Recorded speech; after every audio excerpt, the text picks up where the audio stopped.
Hey guys, and welcome back to Bee's Cottage. I'm Jordan, and in today's episode, I'm going to tell you about 10 things that make my 100-year-old house different than your new construction. So stay tuned and give me a like and subscribe.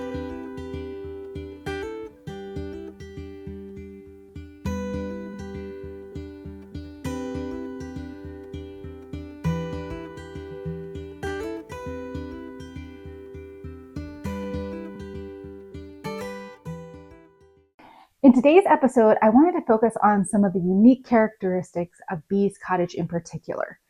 And I'm going to tell you 5 good things about owning a 100-year-old house with a lot of character, and 5 maybe different, maybe not so ideal things about owning a 100-year-old house with a lot of character. So without further ado, let's get to it. Number 1 of my all-time favorite things that make owning a 100-year-old house so worth it and so unique is gotta be the original hardwood floors. Throughout Bee's Cottage, I have solid hardwood floors, but these floors, guys, they're about an inch thick. I have redone the floors in part of the house, and they are just stunning. And every time I walk in, this is one of my favorite things, and you just don't get this today. So yeah, they're a little creaky and they're a little uneven, but they're beautiful and they're worth it. Number 1 on my list of things that make you go, about owning a 100-year-old house is that it's not set up the way that our modern homes are for an open concept where everything flows and it makes sense. Because the house is 100 years old, it has 34 rooms. So number 1 on my list of things I don't love about my 100-year-old house is its choppy layout.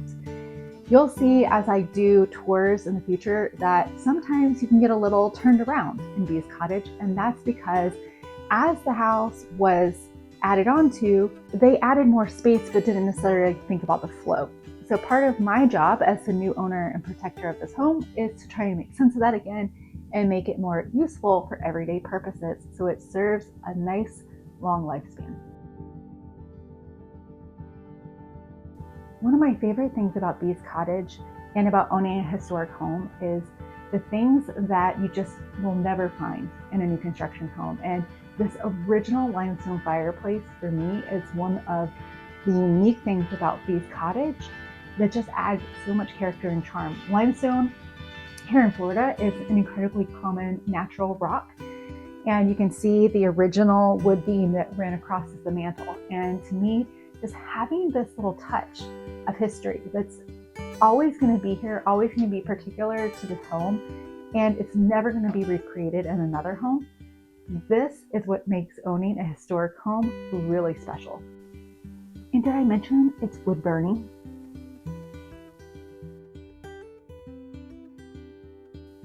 Number 2 on the list of things that I don't love about Bee's Cottage is going along with number 1 with that choppy layout. There is also a mix of different time periods and different decors.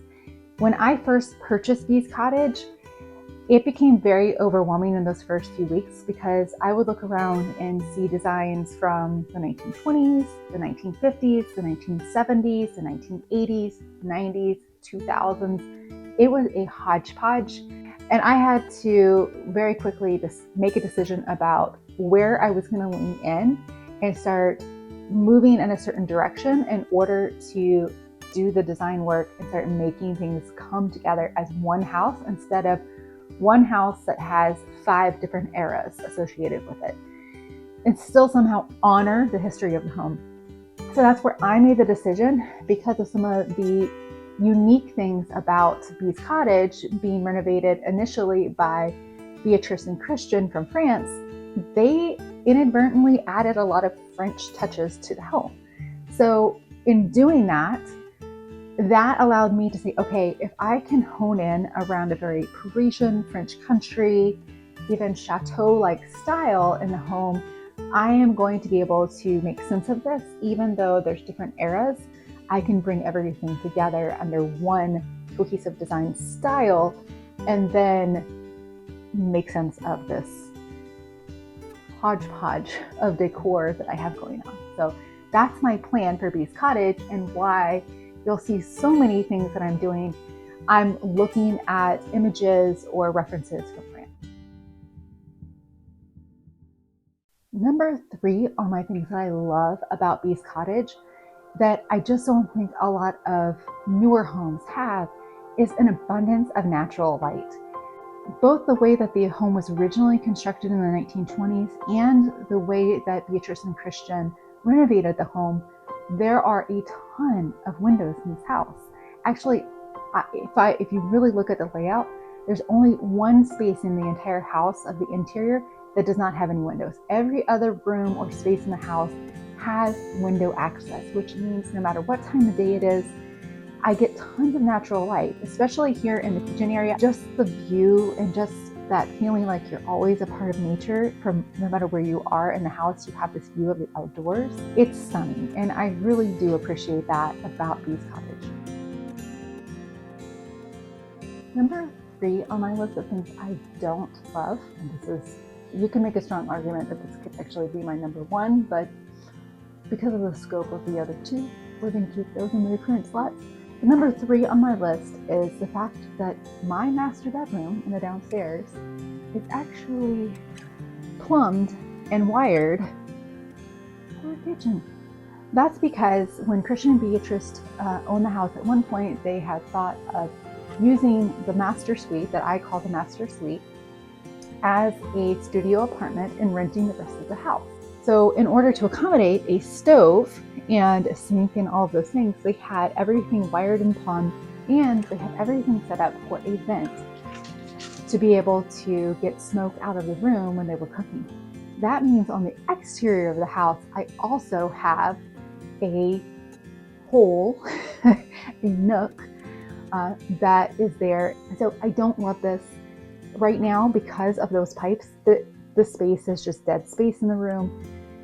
And it drives me a little crazy because it's a pretty small room. Number 4 on my things that I absolutely love about Bee's Cottage is actually here in the backyard, and that is the original hand pump. This would have served as the hand pump to the well.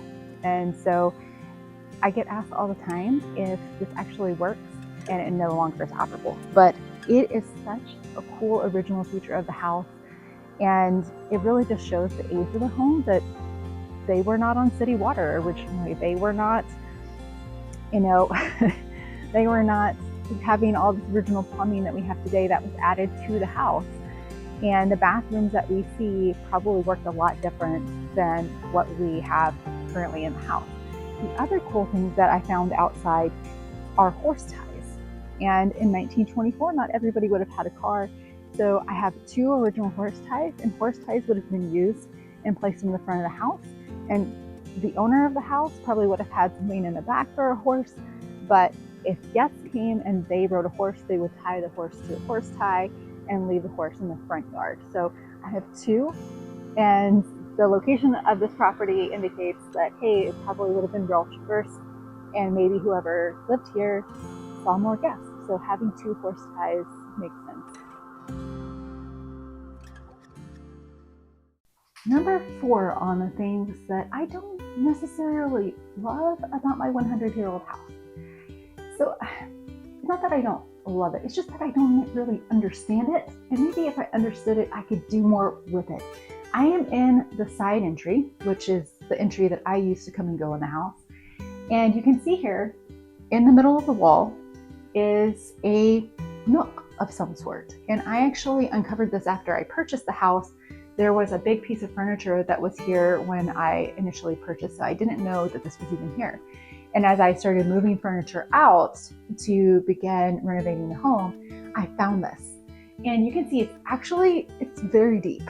It goes all the way up to about here on my arm, where I have all this space, and it's also very high. And I don't know what it is. I have some guesses. Could it be a dummy waiter? I don't know. If it is a dummy waiter, what do I do with that space? Do I restore that? I don't know. Is it ductwork? Because the AC is nearby. So I'm wondering, like, is there ductwork hidden in this wall?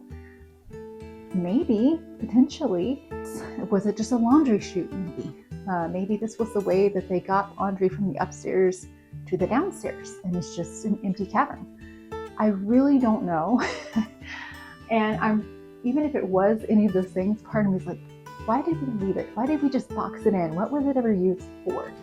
And the downstairs, this is one of those mysteries I am itching to figure out what's going on. Rounding out our list of things that are great about owning a 100-year-old house, I will say that one of the things that I love when I walk into the house is the beautiful high ceilings. The ceilings throughout the downstairs, note I said downstairs, are about 9 feet to 10 feet high, depending on which room I'm in. And that's because as I go towards the back, it actually drops down where the addition is, so there is a height difference. So that height just adds so much character and a grandness to the home that you just don't typically find in new construction homes. I'm not saying that there aren't new construction homes that don't add that, but those are typically more custom homes. I love the fact that I can walk in and this is not a custom built home. This is just the way that they built homes in the 1920s. And I get the benefit of that beauty. Number 5, and our final item on our list of things that make a 100-year-old house different than your new construction. Just like on the downstairs, I love the beautiful high ceilings. On the upstairs, we have some interesting ceilings. They are not high, they are pretty low, and you can see that in order to create space, the Christian actually followed the truss lines in the home, which make a lot of really unique angles, which can actually present a challenge as you're trying to figure out how you're going to use the space, what you can put. Even moving furniture, we have to be very, very careful that we don't actually hit the ceiling in different places. It's not my favorite thing that the ceilings are this low and that they have these odd angles. I do appreciate though that it was opened up and all of the space, it actually, instead of it being completely closed in and flush, so that you had level ceilings, in a way, it following the truss lines gives you that extra height. It's just one of the quirks of these cottage, and you either love it or you work through it. So I hope you guys enjoyed seeing a little bit more about all of the unique things of these cottage. So if you did, please give me a like and subscribe. I'd really love to see you back next week.